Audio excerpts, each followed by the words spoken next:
Good afternoon. മൈഫിൻ്റെ pre monetary policy analysis market ബ്രേക്കിൻ്റെ ഒരു സ്പെഷ്യൽ എപ്പിസോഡിലേക്ക് എല്ലാ പ്രേക്ഷകരെയും സ്വാഗതം ചെയ്യുകയാണ്. ഇന്ന് നമ്മളെ സംബന്ധിച്ചിടത്തോളം നമ്മളുടെ മോണിറ്ററി പോളിസിയുമായിട്ട് സംബന്ധിച്ചിടത്തോളം എക്സ്പേർട്ട് വ്യൂ നൽകാൻ വേണ്ടിയിട്ട് നമ്മളൊരു ഗസ്റ്റായിട്ട് ജോയിൻ ചെയ്യുന്നത് ഫെഡറൽ ബാങ്കിൻ്റെ മുൻ എക്സിക്യൂട്ടീവ് വൈസ് പ്രസിഡൻറ്റും കൂടാതെ ബാങ്കിങ് ആയാലും എക്കണോമിക് മേഖലയിലൊക്കെ തന്നെ എക്സ്പേർട്ടായിട്ടുള്ള ബാബു കെ എ ആണ്. അദ്ദേഹത്തിലേക്ക് കടക്കുന്നതിന് മുമ്പായിട്ട് നമുക്ക് മാർക്കറ്റിൻ്റെ ഒരു അപ്ഡേറ്റ് കൂടി നിലവിലിപ്പോൾ പരിശോധിക്കാം. നിലവിലെ ഒരു മാർക്കറ്റിൻ്റെ ഒരു പെർഫോമൻസ് നിലവിലിപ്പോൾ പരിശോധിക്കുകയാണെങ്കിൽ ഒരു ഫ്ലാറ്റ് ആയിട്ടുള്ള ഒരു ടോണാണ് നിലവിൽ ഇപ്പോൾ നിഫ്റ്റിയെ സംബന്ധിച്ചിടത്തോളം മെയിൻറ്റെയിൻ ചെയ്യുന്നത്. അതായത് മുൻ ദിനങ്ങളിലൊക്കെ ഒരു പെർഫോമൻസ് പരിശോധിക്കുകയാണെങ്കിൽ ഒരു മാറ്റം ഉണ്ടാകും. അതായത് ഒരു നെഗറ്റീവ് ടോൺ മാറുന്നു, എന്നാൽ വലിയ രീതിയിലുള്ള ഒരു പോസിറ്റിവിറ്റി കാഴ്ചവെക്കാൻ വേണ്ടിയിട്ട് നിലവിൽ നിഫ്റ്റിക്ക് സാധിക്കുന്നില്ല. ഒരു ഫ്ലാറ്റ് പോസിറ്റീവായിട്ടുള്ള ഒരു ടോണാണ് മെയിൻറ്റെയിൻ ചെയ്ത് 26,020 എന്ന് പറഞ്ഞൊരു നിരക്കിലാണ് ട്രേഡിംഗ് നടക്കുന്നത്.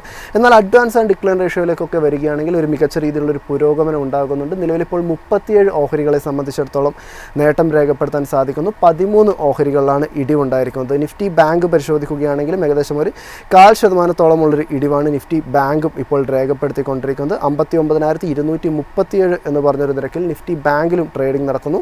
നിലവിൽ 7 ഓഹരികൾ ഇപ്പോൾ ഇടിവ് രേഖപ്പെടുന്നു. 5 ഓഹരികളാണ് നിലവിൽ ഇപ്പോൾ ഒരു നേട്ടം കാണാൻ വേണ്ടിയിട്ടും സാധിക്കുന്നത്.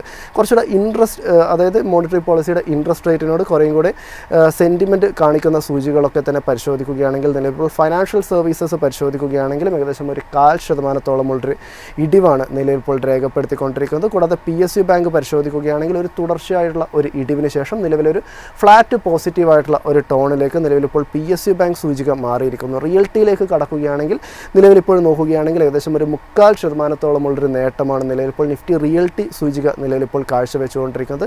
കൂടാതെ ഓട്ടോ മേഖലയിലേക്ക് കടക്കുകയാണെങ്കിലും ഏകദേശം ഒരു ഫ്ലാറ്റ് പോസിറ്റീവായിട്ടുള്ള ഒരു ടോൺ. എന്നാൽ നിഫ്റ്റി IT കടക്കുകയാണെങ്കിൽ വളരെ ബുള്ളിഷ് ആയിട്ടുള്ള ഒരു സെൻറ്റിമെൻറ്റ് തന്നെയാണ് നിഫ്റ്റി IT സംബന്ധിച്ചിടത്തോളം തുടരുന്നത്. ഈ ദിവസങ്ങളായിട്ട് പരിശോധിക്കുകയാണെങ്കിൽ അതായത് US ഫെഡിൻ്റെ ഭാഗത്തു നിന്നുള്ളൊരു റേറ്റ് കട്ടിൻ്റെ ഒക്കെ തന്നെ ഒരു പ്രതീക്ഷയൊക്കെ തന്നെ നിഫ്റ്റി IT സംബന്ധിച്ചിടത്തോളം വളരെയധികം ഒരു പോസിറ്റിവിറ്റി പകർന്നിരിക്കുകയാണ്. നിലവിലിപ്പോൾ പരിശോധിക്കുകയാണെങ്കിലും ഏകദേശം 1.5% മുകളിലുള്ളൊരു നേട്ടം നിലനിർത്താൻ വേണ്ടിയിട്ട് നിഫ്റ്റി IT സൂചികയ്ക്കും സാധിക്കുന്നു എന്നൊരു കാര്യമാണ് ഒരു മാർക്കറ്റിൻ്റെ അപ്ഡേറ്റ് എന്നൊരു രീതിയിൽ നമുക്ക് പങ്കുവയ്ക്കാനായിട്ടുള്ളത്.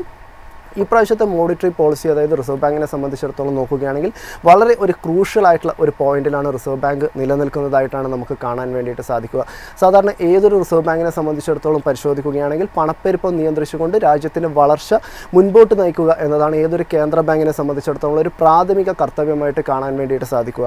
നിലവിൽ ഇപ്പോൾ പരിശോധിക്കുകയാണെങ്കിൽ CPI കണക്കുകളൊക്കെ തന്നെ വളരെ കുറഞ്ഞ നിരക്കിൽ തന്നെ നിലനിൽക്കുന്നത്. ചില്ലറ പണപ്പെരുപ്പമായാലും ഹോൾസെയിൽ പണപ്പെരുപ്പമായാലും ഒക്കെ തന്നെ വളരെ കുറഞ്ഞ നിരക്കിൽ നിലനിൽക്കുന്നു. രാജ്യത്തിൻ്റെ ഒരു ഗ്രോത്ത് എസ്റ്റിമേറ്റ് പരിശോധിക്കുകയാണെങ്കിലും പ്രതീക്ഷയ്ക്ക് മുകളിലേക്ക് ഒത്തുയർന്ന ഒരു കാഴ്ച. അതായത് 7% എസ്റ്റിമേറ്റ് ചെയ്തെടുത്ത് 8.2% ഒരു വളർച്ച രേഖപ്പെടുത്തിയിരിക്കുന്ന ഒരു GDP കൂടിയായിരുന്നു കാണാൻ വേണ്ടിയിട്ടും സാധിച്ചത്. ഈ രീതിയിൽ പരിശോധിക്കുമ്പോൾ വളരെ വളരെ വൈവിധ്യങ്ങളായിട്ടുള്ള ഒരു ചലഞ്ചസ് ആണ് നിലവിലിപ്പോൾ കാത്തു നിൽക്കുന്നത്, അതായത് റിസർവ് ബാങ്കിനെ കാത്തു നിൽക്കുന്നത്. കൂടാതെ ഒരു രൂപയുടെ ഒരു മൂല്യം പരിശോധിക്കുകയാണെങ്കിലും രൂപയെ സംബന്ധിച്ചിടത്തോളം നിലവിലിപ്പോൾ നോക്കുമ്പോൾ ഒരു റെക്കോർഡ് ലോ ക്രിയേറ്റ് ചെയ്ത് കൊണ്ടുപോകുന്ന ഒരു കാഴ്ചയും കാണാൻ വേണ്ടിയിട്ട് സാധിക്കുന്നു. ഈ ഒരു ഘട്ടത്തിൽ നിലവിലിപ്പോൾ പരിശോധിക്കുകയാണെങ്കിൽ റിസർവ് ബാങ്കിൻ്റെ ഭാഗത്ത് നിന്ന് ഒരു റേറ്റ് കട്ട് ഉണ്ടാവുകയാണെങ്കിൽ അത് രൂപയെ പ്രതികൂലമായിട്ട് ബാധിക്കാം. ഇനിയും രൂപയുടെ ഒരു മൂല്യം കുറയാനുള്ള ഒരു കാരണമായിട്ടും തീരാം. ഒരു ഭാഗത്ത് നോക്കുകയാണെങ്കിൽ ഡൊമസ്റ്റിക്കലി പരിശോധിക്കുകയാണെങ്കിൽ വളരെ കുറഞ്ഞ ഒരു പണപ്പെരുപ്പം നിലനിൽക്കുന്ന ഒരു പോസിറ്റീവായിട്ടുള്ള ഒരു എൻവയറോൺമെൻറ്റ് നിലനിൽക്കുന്നു. ഈ ഒരു എൻവയറോൺമെൻറ്റിൽ ഇപ്പോഴുണ്ടായിരിക്കുന്ന ഒരു വലിയ രീതിയിലുള്ള ഒരു ഗ്രോത്തിനെ ഒന്നുകൂടി മുൻപോട്ട് കൊണ്ടുപോകാൻ വേണ്ടിയിട്ട് ഒരു റേറ്റ് കട്ടൊക്കെ തന്നെ സഹായമായേക്കാം. എന്നാൽ മറുവശത്തേക്ക് കടക്കുകയാണെങ്കിൽ ഒരു റേറ്റ് കട്ടിലേക്ക് പോവുകയാണെങ്കിൽ രൂപയിൽ ഇനിയും ഒരു ഇടിവുണ്ടാകുമോ എന്ന രീതിയിലുള്ള ഒരു ചലഞ്ചസ് നിലവിലിപ്പോൾ നിലനിൽക്കുന്ന ഒരു മാർക്കറ്റ് സിറ്റുവേഷൻ കൂടി നിലനിൽക്കുന്നു. ഈ ഒരു ഘട്ടത്തെയൊക്കെ തന്നെ ഏത് രീതിയിൽ റിസർവ് ബാങ്ക് അഭിമുഖീകരിക്കും എന്നതൊക്കെ തന്നെയാണ് ഈ വരാൻ പോകുന്ന മോണിറ്ററി പോളിസിയെ സംബന്ധിച്ചിടത്തോളം ഏറ്റവും ക്രൂഷ്യൽ ആയിട്ടുള്ള ഘടകങ്ങളായിട്ട് കാണാൻ വേണ്ടിയിട്ട് സാധിക്കുക. അതിൻ്റെ കൂടെ തന്നെ പരിശോധിക്കുകയാണെങ്കിൽ ബാങ്കുകളെ സംബന്ധിച്ചിടത്തോളം ബാങ്കുകളുടെ ഒരു ഹെൽത്തി സ്റ്റാറ്റസ് മെയിൻറ്റെയിൻ ചെയ്യണം എന്നുള്ളതൊക്കെ തന്നെ റിസർവ് ബാങ്കിനെ സംബന്ധിച്ചിടത്തോളം പരിശോധിക്കുകയാണെങ്കിലൊക്കെ തന്നെ വളരെ ഇമ്പോർട്ടൻ്റ് ആയിട്ടുള്ള ഒരു ഘടകം കൂടിയാണ്. അവരുടെ ഒരു കറണ്ട് അക്കൗണ്ട് ഡെപ്പോസിറ്റ് റേഷ്യോ പരിശോധിക്കുകയാണെങ്കിൽ മറ്റ് കാസ റേഷ്യോകളിലൊക്കെ തന്നെ ഒരു മികച്ച രീതിയിലുള്ള ഒരു സപ്പോർട്ട് നൽകുന്ന രീതിയിലുള്ള ഒരു പ്രകടനം കാഴ്ചവെക്കുക എന്നത് റിസർവ് ബാങ്കിൻ്റെ ഒരു കടമയായിട്ട് വരും. കൂടാതെ പരിശോധിക്കുകയാണെങ്കിൽ നിലവിലെ ഒരു PMI IIP കണക്കുകളൊക്കെ തന്നെ പരിശോധിക്കുകയാണെങ്കിൽ കാണാൻ വേണ്ടിയിട്ടും സാധിക്കുന്ന ഒരു കാര്യം എന്ന് പറഞ്ഞിട്ടുണ്ടെങ്കിൽ ഒരു ലോയിലേക്ക്, അതായത് 56 എന്ന് പറയുന്ന ഒരു മികച്ച ഒരു നമ്പർ, അതായത് മാനുഫാക്ചറിങ് PMI രേഖപ്പെടുത്താൻ വേണ്ടിയിട്ട് സാധിച്ചപ്പോൾ പോലും ഒരു 9 മാസത്തെ ഏറ്റവും കുറഞ്ഞ ഒരു മാനുഫാക്ചറിങ് ഗ്രോത്തിനാണ് നിലവിലിപ്പോൾ രാജ്യം സാക്ഷ്യം പ്രാതിനിധ്യം വഹിച്ചിരിക്കുന്നത്. ഇതിൻ്റെ ഒരു കാരണം പരിശോധിക്കുകയാണെങ്കിൽ, അഥവാ ഇൻഡെക്സ് ഓഫ് ഇൻഡസ്ട്രിയൽ പ്രൊഡക്ഷൻ കുറഞ്ഞതിൻ്റെ കാരണവും പരിശോധിക്കുകയാണെങ്കിലും കാണാൻ വേണ്ടിയിട്ട് സാധിക്കുന്ന ഒരു കാര്യം എന്ന് പറഞ്ഞിട്ടുണ്ടെങ്കിൽ, അതായത് എക്സ്പോർട്ട് ഓർഡറുകൾ വലിയ രീതിയിൽ തന്നെ കുറഞ്ഞിട്ടുണ്ട്. അതായത് US-ഉമായിട്ടുള്ള താരിഫ് ഇന്ത്യയെ സംബന്ധിച്ചിടത്തോളം നിലവിലൊരു നെഗറ്റീവായിട്ടുള്ള ഒരു ഇമ്പാക്റ്റ് ക്രിയേറ്റ് ചെയ്ത് തുടങ്ങിയിരിക്കുന്നു എന്ന രീതിയിലുള്ള ചില ഡാറ്റകളും നിലവിലിപ്പോൾ സൂചിപ്പിച്ച് തുടങ്ങുന്നു. ഈ വന്നിരിക്കുന്ന ഒരു GDP പരിശോധിക്കുകയാണെങ്കിൽ, ഈ ഒരു 8.2 എന്ന് പറയുന്ന ഒരു മാഗ്നിഫിസെൻ്റ് ആയിട്ടുള്ള ഒരു നമ്പർ നോക്കുകയാണെങ്കിൽ ഇതൊരിക്കലും പ്രതിഫലിപ്പിക്കുന്നില്ല. എന്നാലും ചില ഡാറ്റകൾ പരിശോധിക്കുകയാണെങ്കിൽ ചില കോർണറുകളിലൊക്കെ തന്നെ ചില രീതിയിലുള്ള ഒരു പ്രശ്നങ്ങൾ നിലവിലിപ്പോൾ താരിഫ് കൊണ്ട് ഉണ്ടായി വരുന്നു എന്നത് കാണാൻ വേണ്ടിയിട്ട് സാധിക്കും. കൂടാതെ ഇന്ത്യയുടെ മറ്റു രീതിയിലുള്ള മൊബൈൽ ഫോൺ എക്സ്പോർട്ടുകൾ പരിശോധിക്കുകയാണെങ്കിലും ഒക്കെ തന്നെ ഒരു ഡെഫിസിറ്റ് ഉണ്ടാകുന്നു. കറണ്ട് അക്കൗണ്ടിലേക്ക് വരികയാണെങ്കിലും ഡെഫിസിറ്റ് വർദ്ധിച്ചേക്കാം എന്നൊരു രീതിയിലേക്ക് മാറുന്നു എന്നൊരു ഘടകമുണ്ട്. കൂടാതെ നോക്കുകയാണെങ്കിൽ രൂപയുടെ മൂല്യം കുറയുകയാണെങ്കിൽ സ്വാഭാവികമായിട്ട് നമ്മുടെ എക്സ്പോർട്ടൊക്കെ തന്നെ മുകളിലോട്ട് പോകേണ്ട ഒരു കാരണമുണ്ട്. ഇതൊക്കെ നടക്കാത്തത് എന്തുകൊണ്ട് എന്നുള്ള പല രീതിയിലുള്ള ഒരു കാര്യങ്ങൾക്കൊക്കെ തന്നെ ഇതിനൊക്കെ തന്നെ ഒരു വിശദമായിട്ടുള്ള ഈ വരുന്ന മോണിറ്ററി സാമ്പത്തികമായിട്ടുള്ള എല്ലാ പ്രശ്നങ്ങൾക്കുമുള്ള ഒരു വ്യൂ പോയിൻ്റ് എങ്ങനെയാണ് റിസർവ് ബാങ്ക് ഇതിനെ കാണുന്നത് എന്നൊക്കെയുള്ള കാര്യങ്ങളായിരിക്കും ഈ ഒരു മോണിറ്ററി പോളിസിയിലെ പ്രധാന ചർച്ചാ വിഷയം ആകാൻ വേണ്ടിയിട്ടും പോകുന്നത്. കൂടാതെ പരിശോധിക്കുകയാണെങ്കിൽ നിലവിലിപ്പോൾ എല്ലാ മേഖലകൾ പരിശോധിക്കുകയാണെങ്കിൽ മാനുഫാക്ചറിങ് സെഗ്മെൻ്റ് ആയാലും സർവീസസ് മേഖലയായാലും അല്ലെങ്കിൽ ഒരു അഗ്രികൾച്ചർ മേഖലയായാലും ഒക്കെ തന്നെ എല്ലാ മേഖലകളെ സംബന്ധിച്ചിടത്തോളം പരിശോധിക്കുകയാണെങ്കിലും ക്രെഡിറ്റ് വളരെ അത്യാവശ്യമായിട്ടുള്ള ഒരു ഘടകമാണ്. നിലവിൽ ബാങ്കുകളുടെ ഒരു ക്രെഡിറ്റ് സ്റ്റാറ്റസ് എങ്ങനെയാണ്, ഇവരെയൊക്കെ സപ്പോർട്ട് ചെയ്യുന്ന ഒരു രീതിയിലുള്ള ഒരു ക്രെഡിറ്റ് നിരക്ക് നിലവിലിപ്പോൾ ബാങ്കുകളെ സംബന്ധിച്ചിടത്തോളം മെയിൻറ്റെയിൻ ചെയ്യാൻ വേണ്ടിയിട്ട് സാധിക്കുന്നു. ഇത്രത്തോളം ഡൈവേഴ്സ് ആയിട്ടുള്ള ഒരു കാര്യങ്ങളോടൊക്കെ തന്നെ എങ്ങനെയായിരിക്കും നിലവിലിപ്പോൾ RBI പ്രതികരിക്കുക, RBIയുടെ നിലപാട് എന്തായിരിക്കും എന്നൊക്കെയുള്ള കാര്യങ്ങളൊക്കെ തന്നെ വളരെ പോസിറ്റീവ്, എങ്ങനെയായിരിക്കും RBI പ്രതികരിക്കുക എന്നൊക്കെയുള്ള കാര്യങ്ങളിലുള്ളൊരു വിശദമായ ഇൻഫോർമേഷനുമായിട്ട് ഇപ്പോൾ നമ്മുടെ കൂടെ ഇപ്പോൾ ഫെഡറൽ ബാങ്കിൻ്റെ മുൻ എക്സിക്യൂട്ടീവ് വൈസ് പ്രസിഡൻ്റായിട്ടുള്ള ബാബു KA ജോയിൻ ചെയ്തതായിരിക്കും. Good afternoon sir and welcome to the show. Good afternoon. Sir, ആദ്യം തന്നെ സാറിൻ്റെ ഒരു ശ്രദ്ധ ക്ഷണിക്കാനായിട്ടുള്ളത്, നമ്മളെ സംബന്ധിച്ചിടത്തോളം നോക്കുകയാണെങ്കിൽ ഏതൊരു സെൻട്രൽ ബാങ്കിനെ സംബന്ധിച്ചിടത്തോളം പരിശോധിക്കുകയാണെങ്കിലും എപ്പോഴും ഇൻഫ്ലേഷൻ കൺട്രോൾ ചെയ്തുകൊണ്ട് രാജ്യത്തിൻ്റെ ഡെവലപ്മെൻറ്റ് തന്നെയാണ് ഏറ്റവും സുപ്രധാനമായിട്ടുള്ള ഒരു ഘടകം. നിലവിലെ ഒരു CPI പരിശോധിക്കുകയാണെങ്കിൽ അതായത് ഒരു 0.25 എന്ന് പറയുന്ന ഒരു നിരക്കിലാണ് വന്നിട്ടുള്ളത്. അങ്ങനെ പരിശോധിക്കുകയാണെങ്കിൽ സ്വാഭാവികമായിട്ട് ഒരു ഇൻഫ്ലേഷൻ്റെ പ്രഷർ നിലവിലിപ്പോഴും നിലനിൽക്കുന്നില്ല. എന്നാൽ നോക്കുകയാണെങ്കിൽ രൂപയിലേക്കൊക്കെ നോക്കുകയാണെങ്കിൽ ചെറിയ രീതിയിലുള്ളൊരു പ്രഷറുണ്ട്. ഈ ഒരു രീതിയിലൊക്കെയുള്ള, അതായത് ഈ ഒരു മികച്ച രീതിയിലുള്ള ഒരു GDP നമ്പർ ഒക്കെ തന്നെ കടന്നു വന്നിട്ടുണ്ട്. ഈ ഒരു സിറ്റുവേഷനെ നിലവിലിപ്പോൾ പരിശോധിക്കുകയാണെങ്കിൽ ഈ ഒരു കുറഞ്ഞു നിൽക്കുന്ന ഈ ഒരു CPI ഇൻഫ്ലേഷനൊക്കെ നിലനിൽക്കുന്ന ഈ ഒരു സിറ്റുവേഷനെ RBI എങ്ങനെ കൈകാര്യം ചെയ്യുമെന്നാണ് സാർ കരുതുന്നത്?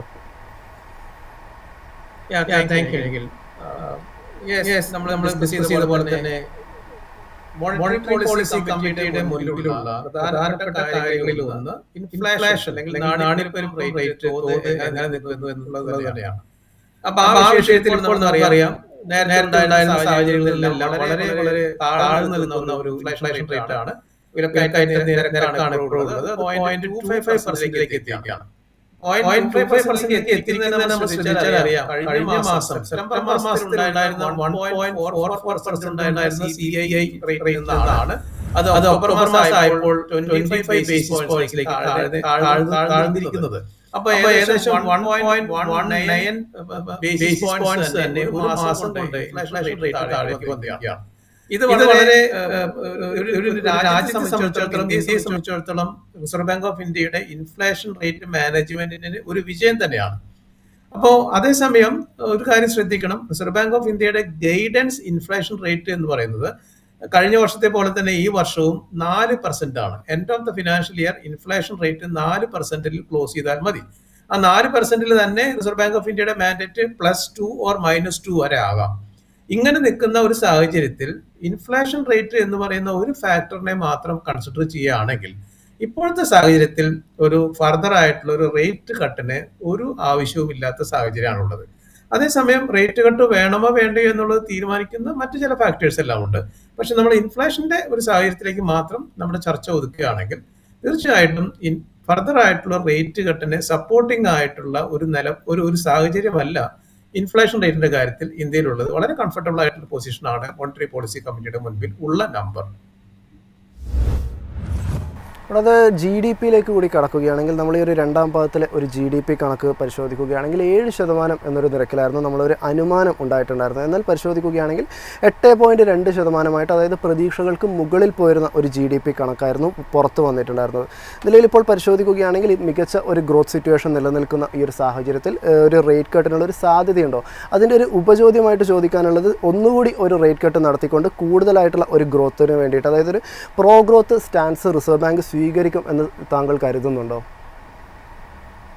നമുക്ക് ഏറ്റവും അഡ്വാൻറ്റേജ് ആയിട്ട് നിൽക്കുന്ന ഒരു സാഹചര്യം നിഖിൽ സൂചിപ്പിച്ചതുപോലെ തന്നെ നമുക്ക് വളരെ പ്രസ്റ്റീജിയസ് ആയിട്ടുള്ള ഒരു GDP ഗ്രോത്ത് റേറ്റിലാണ് നമ്മളിപ്പോൾ എത്തി നിൽക്കുന്നത്.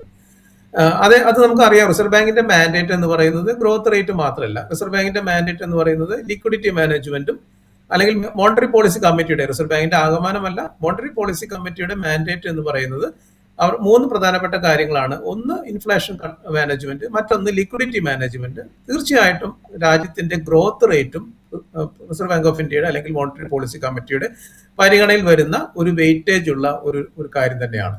അപ്പോൾ നമ്മൾ നേരത്തെ സൂചിപ്പിച്ച പോലെ ഇൻഫ്ലേഷന്റെ കാര്യത്തിലാണെങ്കിൽ വളരെ കമ്പല്ലിംഗ് ആയിട്ടൊരു സിറ്റുവേഷൻ ഇപ്പോൾ റേറ്റ് കുറച്ച് കൊണ്ടുവരാനായിട്ട് ഇല്ല, ഇപ്പോൾ ആ സാഹചര്യം ഇല്ല.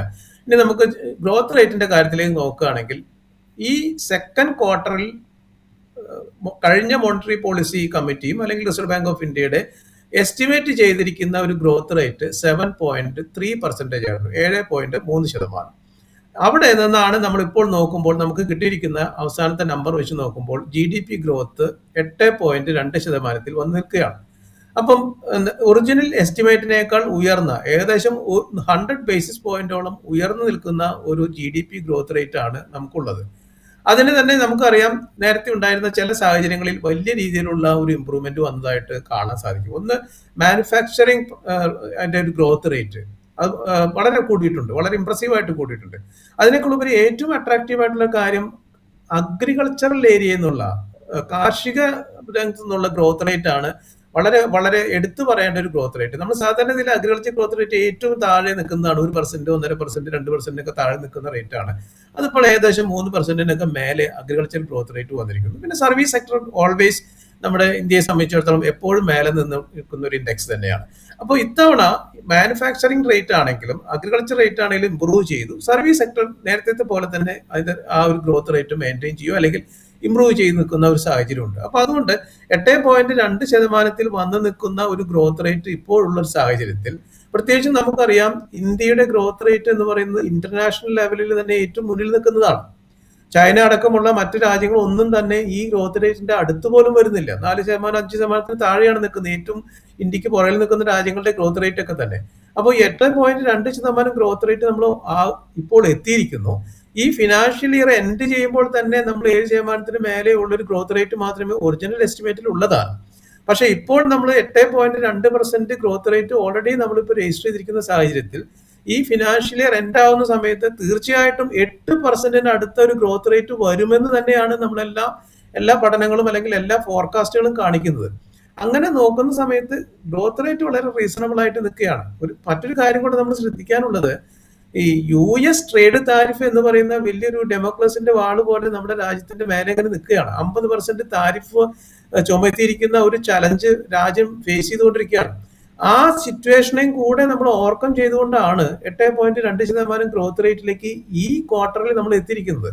അങ്ങനെ നോക്കുമ്പോൾ നമുക്ക് നേരത്തെ സൂചിപ്പിച്ച പോലെ തന്നെ ഗ്രോത്ത് റേറ്റ് ഉണ്ടാവണം, രാജ്യത്തിന്റെ വളർച്ചയിലേക്കും കൂടെ ഒരു കണ്ണുണ്ടാവണം, ശ്രദ്ധയുണ്ടാവണം. അതിനനുസരിച്ചുള്ള പോളിസി ഫ്രെയിംവർക്കിൽ അത് ഫാക്ടർ ചെയ്യണമെന്ന് റിസർവ് ബാങ്ക് ഓഫ് ഇന്ത്യയുടെ മാൻഡേറ്റ് ഉള്ള സാഹചര്യത്തിൽ ആ മാൻഡേറ്റ് തീർച്ചയായിട്ടും ഇപ്പോൾ മീറ്റ് ചെയ്തിരിക്കുകയാണ്. അത് മാത്രമല്ല, ഈ ഫിനാൻഷ്യൽ ഇയറിന്റെ എൻഡിലേക്ക് നോക്കുമ്പോഴും 8% മേലെ തന്നെ GDP റേറ്റ് ക്ലോസ് ചെയ്യാൻ സാധിക്കുമെന്ന് പ്രതീക്ഷിക്കുകയാണ്.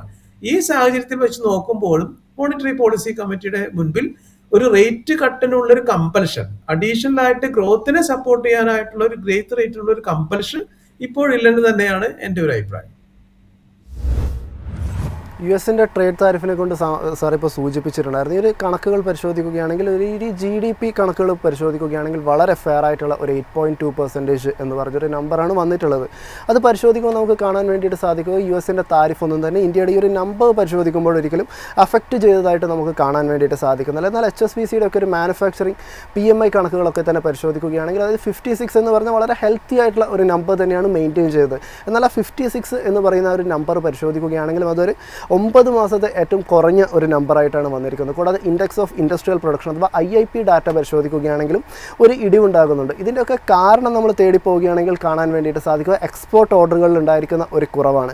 ഈ ഒരു എക്സ്പോർട്ട് ഓർഡറിൽ ഉണ്ടായിരിക്കുന്ന ഒരു കുറവിൻ്റെ പ്രധാന കാരണം എന്ന് പറഞ്ഞിട്ടുണ്ടെങ്കിൽ US-ലേക്ക് ഉണ്ടായിരിക്കുന്ന ഈ ഒരു വർദ്ധിച്ചു വന്നിട്ടുള്ള ഒരു താരിഫാണ്. അതായത് ഈ 50% എന്ന് പറയുന്ന ഈ ഒരു താരിഫിൽ നമ്മൾ നിലവിലിപ്പോൾ പരിശോധിക്കുകയാണെങ്കിൽ ഇന്ത്യൻ ഐറ്റംസ് ഒരു ഇൻകോമ്പറ്റീറ്റീവായിട്ട് മാറുന്ന ഒരു സ്ഥിതി ഇപ്പോൾ നിലനിൽക്കുന്നുണ്ട്. ഇങ്ങനെ പരിശോധിക്കുകയാണെങ്കിൽ US-മായിട്ടുള്ള ഒരു ട്രേഡിൽ ഇന്ത്യയെ സംബന്ധിച്ചിടത്തോളം, ഇന്ത്യൻ എക്കോണമിയെ സംബന്ധിച്ചിടത്തോളം എത്രത്തോളം ഇമ്പോർട്ടൻ്റ് ആണ് എന്നാണ് സാറ് കാണുന്നത്? നമ്മളൊരു കാര്യം മനസ്സിലാക്കേണ്ടത്, നമ്മൾ ഇന്ത്യയുടെ ഒരു മേജർ എക്സ്പോർട്ട് ലൊക്കേഷൻ അല്ല US-ലേക്ക് നമുക്ക് തീർച്ചയായിട്ടും എക്സ്പോർട്ട് ഉണ്ട്. ആയിട്ടുള്ള നമ്മുടെ ട്രേഡ് വളരെ ലാർജ് നമ്പർ ആയിട്ടുള്ള ട്രേഡ് ഉണ്ട്. എങ്കിലും പെർസെൻറ്റേജ് ടേംസിൽ വെച്ച് നോക്കുമ്പോൾ നമുക്ക് ഒരുപാട് നമ്മൾ ഇമ്പാക്ട് ചെയ്യുന്ന രീതിയിൽ നമ്മുടെ ഓവറോൾ മോണിറ്ററി പോളിസിയെയോ അല്ലെങ്കിൽ ഓവറോൾ ഇക്കോണമിയോ ഇമ്പാക്ട് ചെയ്യുന്ന രീതിയിലേക്കുള്ള ഒരു ലാർജർ ഷെയർ ഓഫ് എക്സ്പോർട്ടുകൾ നടക്കുന്നത് US-ലേക്കല്ല. നമ്മുടെ സർവീസ് സെക്ടറിലാണെങ്കിലും മറ്റു സെക്ടറിലൊക്കെ തന്നെ, അതുപോലെ തന്നെ വളരെ ഇമ്പോർട്ടൻ്റ് ആയിട്ടുള്ള 2-3 സെക്ടറുകളിലേക്ക് എല്ലാം നമ്മൾ എക്സ്പോർട്ട് ചെയ്യുന്നുണ്ട്. അതിൻ്റെ തീർച്ചയായിട്ടും നമുക്ക് അതിൻ്റെ ഒരു നീഡ് ഉണ്ട് താനും. അപ്പൊ അതുകൊണ്ട് നമുക്ക് ആ പൊസിഷൻ കണ്ടിന്യൂ ചെയ്യണമെന്ന് പറയുമ്പോൾ പോലും US-ന്റെ ട്രേഡ് താരിഫ് എന്ന് പറയുന്ന ഒരു ഇമ്പാക്ട് നമ്മളെ ഓവറോൾ എക്സ്പോർട്ടില് വലിയ രീതിയിലുള്ള ഒരു വെയിറ്റേജ് കൊണ്ടുവരുന്ന ഒരു വിഷയമല്ല. പക്ഷെ തീർച്ചയായിട്ടും നമുക്കത് അഡ്രസ് ചെയ്യേണ്ടതുണ്ട്. അപ്പൊ അതേസമയം നമുക്കറിയാം, കഴിഞ്ഞ 2-3 മാസത്തിന് മേലെയായിട്ട് തന്നെ ഇന്ത്യയുടെ മേലെയുള്ള ഈ ഒരു ട്രേഡ് താരിഫിന്റെ ഒരു ചലഞ്ച് നമ്മൾ ഫേസ് ചെയ്തുകൊണ്ടിരിക്കുകയാണ്. നമുക്ക് കൂടുതലായിട്ട് US-ലേക്കുള്ള എക്സ്പോർട്ട് ഓൾമോസ്റ്റ് നമുക്ക് നിന്നിരിക്കുന്ന അല്ലെങ്കിൽ അത്രയ്ക്കും താഴ്ന്നിരിക്കുന്ന ഒരു സാഹചര്യം നമുക്കുണ്ട്. പക്ഷെ ആ സാഹചര്യം നമുക്ക് ഉണ്ടാകുമ്പോൾ പോലും ഇതിനെ നമ്മൾ ഇന്ത്യൻ ഇക്കോണമി അല്ലെങ്കിൽ ഇന്ത്യൻ മാനുഫാക്ചറിങ് സെക്ടർ അല്ലെങ്കിൽ Indian production sector, services sector, ഇവരിത് ഓൾമോസ്റ്റ് ഫാക്ടറി ചെയ്തിരിക്കുകയാണ്. അതായത് ഇങ്ങനെ ഒരു ബുദ്ധിമുട്ട് ഇന്ത്യക്ക് ഉണ്ട്. ആ ബുദ്ധിമുട്ട് കണ്ടിന്യൂ ചെയ്തേക്കാം എന്നുള്ളൊരു കാര്യം ഈ ഒരു സെക്ടറിൽ ഇന്ത്യൻ ഇക്കോണമി അത് ഓൾറെഡി ഫാക്ടറി ചെയ്ത് കഴിഞ്ഞിരിക്കുകയാണ്. ഈ 2-3 മാസത്തിനുള്ളിൽ 50% മുഴുവൻ ഇമ്പാക്ട് നമുക്ക് കാണാൻ സാധിച്ചിട്ടില്ല. അതിന്റെ ഒരു കാരണം നമ്മൾ നേരത്തെ സൂചിപ്പിച്ചതുപോലെ തന്നെ നമുക്ക് ആവശ്യമായിട്ടുള്ള ഒരു ലിക്വിഡിറ്റി പമ്പിങ് ഇത് മുന്നിൽ കണ്ടുകൊണ്ട് തന്നെ റിസർവ് ബാങ്ക് ഓഫ് ഇന്ത്യ നേരത്തെ ചെയ്തിട്ടുണ്ട്. നമുക്കറിയാം, ഈ 75 ബേസിസ് പോയിന്റ്സിന്റെ ഒരു അപ്രന്റ് റിപ്പോ റേറ്റ് റിഡക്ഷനും 100 basis point cash reserve ratio 2.5 lakh crore രൂപയാണ് ഈ കഴിഞ്ഞ 3 മാസങ്ങളിലായിട്ട് അഡീഷണൽ ആയിട്ട് നമ്മുടെ സിസ്റ്റത്തിലേക്ക് പമ്പിങ് ചെയ്യാൻ സാധിച്ചത്. GST-യുടെ ഒരു റീവിസിറ്റ് കാരണം, GST റേറ്റിലുള്ള റീവിസിറ്റ് കാരണം അവിടെയും നമ്മുടെ ഇൻകം ലെവലും ലിക്വിഡിറ്റി ലെവലും കൺസംഷൻ ലെവലും നമുക്ക് വർദ്ധിക്കുകയുണ്ടായി. അപ്പം ഇങ്ങനെ US ട്രേഡ് താരിഫ് മുന്നിൽ കണ്ടുകൊണ്ട് തന്നെ ഇന്ത്യൻ ഇക്കോണമിക്ക് അല്ലെങ്കിൽ നമ്മുടെ മോണിറ്ററി പോളിസിക്ക്, റിസർവ് ബാങ്ക് ഓഫ് ഇന്ത്യക്ക്, സെൻട്രൽ ഗവൺമെന്റിന്, നമ്മുടെ കോർപ്പറേറ്റ് സെക്ടറിനും MSME സെക്ടറിനും എല്ലാം തന്നെ നമുക്കത് ഫാക്ടർ ചെയ്യാൻ കഴിഞ്ഞു. നമ്മൾ അതിനെ ഫേസ് ചെയ്തുകൊണ്ടിരിക്കുന്ന ഒരു സാഹചര്യത്തിൽ കൊണ്ടാണ് നമുക്ക് ഈ Q2 അല്ലെങ്കിൽ ഫസ്റ്റ് ഹാഫ് ഇയറിൽ നമുക്ക് അതിന്റെ വലിയ ഇമ്പാക്ട് ഇല്ലാതിരുന്നത്. അതിനർത്ഥം നമുക്ക് ഇനി മുന്നോട്ട് പോകുമ്പോൾ അടുത്ത ക്വാർട്ടറിലോ അല്ലെങ്കിൽ ലാസ്റ്റ് ക്വാർട്ടറിലോ ഇതിന്റെ ഒരു ഇമ്പാക്ട് ഉണ്ടാവില്ലെന്നല്ല. തീർച്ചയായിട്ടും അതിന്റെ ഇമ്പാക്ട് നമ്മൾ ഫാക്ടർ ചെയ്യുന്നുണ്ട്. അതിനെ ഫേസ് ചെയ്യുന്ന രീതിയിലേക്കുള്ള ഒരു സംവിധാനങ്ങൾ ഓൾറെഡി ഇന്ത്യയിൽ നമ്മൾ കൺസിഡർ ചെയ്ത് പോരുന്നുണ്ട്. ഫാക്ടർ ചെയ്തുകൊണ്ട് അതിന് ആ സിറ്റുവേഷനെ ചലഞ്ച് ചെയ്യുന്ന സിറ്റുവേഷനെ അതിനെ മീറ്റ് ചെയ്യാനുള്ള നടപടികൾ നമ്മൾ എടുത്തുകൊണ്ട് വരുന്നുണ്ട്. അതുകൊണ്ടാണ് നമ്മൾ മറ്റു രാജ്യങ്ങളിലേക്കുള്ള നമ്മുടെ എക്സ്പോർട്ടുകളെ കുറിച്ചിട്ട് കൂടുതലായിട്ട് ആലോചിക്കുന്നത്. ഇപ്പോൾ തന്നെ നമുക്കറിയാം കാര്യം, റഷ്യയിൽ നിന്ന് ഓയിൽ ഇമ്പോർട്ട് ഈ റഷ്യയിൽ നിന്നുള്ള ഓയിൽ ഇമ്പോർട്ട് നമുക്ക് താഴേക്ക് കൊണ്ടുവരുന്ന ഒരു സാഹചര്യം നമ്മൾ നിലനിൽക്കുമ്പോൾ പോലും പുടിൻ ഇന്ത്യയിൽ വിസിറ്റ് ചെയ്യാൻ പോവുകയാണ്. അപ്പൊ അതുകൊണ്ട് തീർച്ചയായിട്ടും നമുക്ക് ഇതിന്റെ ഇമ്പാക്ട് ഉണ്ടാവും, പ്രൊവൈഡഡ് ഈ ഇഷ്യൂ റിസോൾവ് ചെയ്തില്ലെങ്കിൽ. റിസോൾവ് ചെയ്യുകയാണെങ്കിൽ തീർച്ചയായിട്ടും അത് അഡീഷണൽ സപ്പോർട്ടായിരിക്കും. ഞാൻ പറഞ്ഞു വരുന്നത്, നമ്മുടെ GDP ഗ്രോത്തിന് US ട്രേഡ് ടാരിഫിന്റെ ഇമ്പാക്ട് നിലനിൽക്കുന്ന സാഹചര്യത്തിൽ പോലും 8% രീതിയിൽ നമുക്ക് എത്താൻ ഇപ്പോഴത്തെ സാഹചര്യത്തിൽ നമുക്ക് സാധിക്കും എന്ന് തന്നെയാണ് പ്രതീക്ഷിക്കുന്നത്. സാർ, അതായത് ഇപ്പോൾ റിസർവ് ബാങ്കിൻ്റെ ഭാഗത്ത് നിന്ന് മുമ്പുണ്ടായിരിക്കുന്ന ഒരു ജംബോ റേറ്റ് കട്ടിനെ സംബന്ധിച്ചിടത്തോളം അതിനുശേഷം വന്നിട്ടുള്ള GST റാഷണലൈസേഷനെ സംബന്ധിച്ചിടത്തോളം ഒക്കെയുള്ള കാര്യങ്ങൾ സാർ ഇപ്പോൾ സൂചിപ്പിക്കുകയുണ്ടായി. എന്നാൽ നമ്മൾ നിലവിൽ ഇപ്പോൾ ഒരു CPI ഇൻഫ്ലേഷൻ കണക്ക് പരിശോധിക്കുകയാണെങ്കിൽ, അതായത് 0.25, അതായത് റിസർവ് ബാങ്കിൻ്റെ ഒരു ബാൻഡ് വിഡ്ത്ത് അല്ലെങ്കിൽ ഒരു സഹനപരിധി എന്ന് പറഞ്ഞിട്ടുണ്ടെങ്കിൽ ഏറ്റവും ഐഡിയൽ ആയിട്ടുള്ള ഒരു നമ്പർ എന്ന് പറയുന്നത് 4% ആണ്. അത് കുറഞ്ഞിട്ട് 2% വരെയും പോകാം, വർദ്ധിച്ചിട്ട് 6% വരെയും കടക്കാം. എന്നാൽ ഇപ്പോൾ വന്നിരിക്കുന്ന ഈ ഒരു 0.25% എന്ന് പറയുന്നത്, അതായത് എക്കോണമിയെ സംബന്ധിച്ചിടത്തോളം തീർച്ചയായിട്ടും ഒരു സ്ലോ ഡൗണിനെ തന്നെയാണ് സൂചിപ്പിക്കുന്നത് എന്നൊരു വശം കൂടി അതിനുണ്ട്. അതായത് കാര്യമായിട്ടുള്ള ഒരു കൺസംഷനിലേക്ക് ആളുകൾ കടക്കുന്നില്ല, അല്ലെങ്കിൽ ആളുകളുടെ കയ്യിലേക്ക് കാര്യമായിട്ടുള്ള ഒരു ഇൻകം എത്തിച്ചേർന്നിട്ടില്ല എന്നൊരു രീതി കൂടിയാണ് ഈ ഒരു 0.25 നിലവിലിപ്പോൾ സൂചിപ്പിക്കുന്നത്. അങ്ങനെ നോക്കുകയാണെങ്കിൽ നിലവിലിപ്പോൾ റിസർവ് ബാങ്ക് നടത്തിയിരിക്കുന്ന ഒരു ജംബോ റേറ്റ് കട്ടായാലും അല്ലെങ്കിൽ GSTയുടെ ഭാഗമായിട്ടാണെങ്കിൽ ഓട്ടോ മേഖലയിലൊക്കെ തന്നെ വലിയ രീതിയിലുള്ള ഒരു മുന്നേറ്റം ഉണ്ടായി എന്ന് കാണുന്നുണ്ട്. നിലവിലിപ്പോൾ പരിശോധിക്കുകയാണെങ്കിൽ GDP കണക്കിൽ വലിയ രീതിയിലുള്ള ഒരു മുന്നേറ്റം ഉണ്ടാകുന്നുണ്ട്. എന്നാൽ CPI കുറഞ്ഞു തന്നെ നിൽക്കുന്നു. അതായത് ഒരു സപ്ലൈ സൈഡ് വളരുകയും എന്നാൽ demand side of the economy കാര്യമായിട്ടുള്ള ഒരു പെർഫോമൻസും നിലവിലിപ്പോൾ കാഴ്ചവെക്കുന്നില്ല എന്നൊരു സിനാരിയോ നിലവിലിപ്പോൾ രാജ്യത്ത് നിലനിൽക്കുന്നുണ്ടോ? അതായത് നമ്മളിപ്പോൾ സംസാരിച്ചത് 0.25% ഇൻഫ്ലേഷൻ റേറ്റിൽ വന്നു നിൽക്കുന്ന ഒരു സാഹചര്യത്തിൽ കൺസപ്ഷൻ കുറയുന്ന ഒരു ചലഞ്ച് ഉണ്ടാവില്ലേ എന്നാണ്. അതായത് ഇൻഫ്ലേഷൻ റേറ്റ് താഴേക്ക് നിൽക്കുന്ന സമയത്ത് ആളുകളുടെ പർച്ചേസിങ് പവർ കൂടുകയല്ലേ ചെയ്യുന്നത്. ഇൻഫ്ലേഷൻ റേറ്റ് മേലേക്ക് കയറുമ്പോൾ ആളുകളുടെ പർച്ചേസിങ് പവർ അല്ലെങ്കിൽ കൺസപ്ഷനുള്ള ആ പവർ താഴേക്ക് വരികയും, ഇൻഫ്ലേഷൻ റേറ്റ് താഴേക്ക് വരുന്ന സമയത്ത് ആളുകളുടെ പർച്ചേസിങ് പവർ കൂടുകയാണ് ചെയ്യുന്നത്. അതുകൊണ്ടാണ് നമ്മൾ ഇപ്പോൾ റൂറൽ ഏരിയയിൽ പോലും കൺസപ്ഷൻ ഒരുപാട് രീതിയിൽ ഗ്രോത്ത് ഉണ്ടായി എന്ന് പറയുന്നത്. അപ്പം നമ്മൾ ഒരു സൈഡിൽ നമ്മുടെ പ്രൊഡക്ഷൻ, പ്രത്യേകിച്ച് നമ്മുടെ ഈ മൺസൂൺ, ഗുഡ് മൺസൂൺ അല്ലെങ്കിൽ ആ രീതിയിലേക്കുള്ള ഖാരിഫ് സീസണിലേക്ക് ഒരു ഇമ്പ്രൂവ്മെന്റുകൾ, ഓവറോൾ ക്ലൈമറ്റ് സിറ്റുവേഷൻസ്, വേറെ രീതിയിലുള്ള മറ്റു രീതിയിലുള്ള മേജർ ചാലഞ്ചസ് ഒന്നും നമുക്ക് ഇന്ത്യയിലില്ല.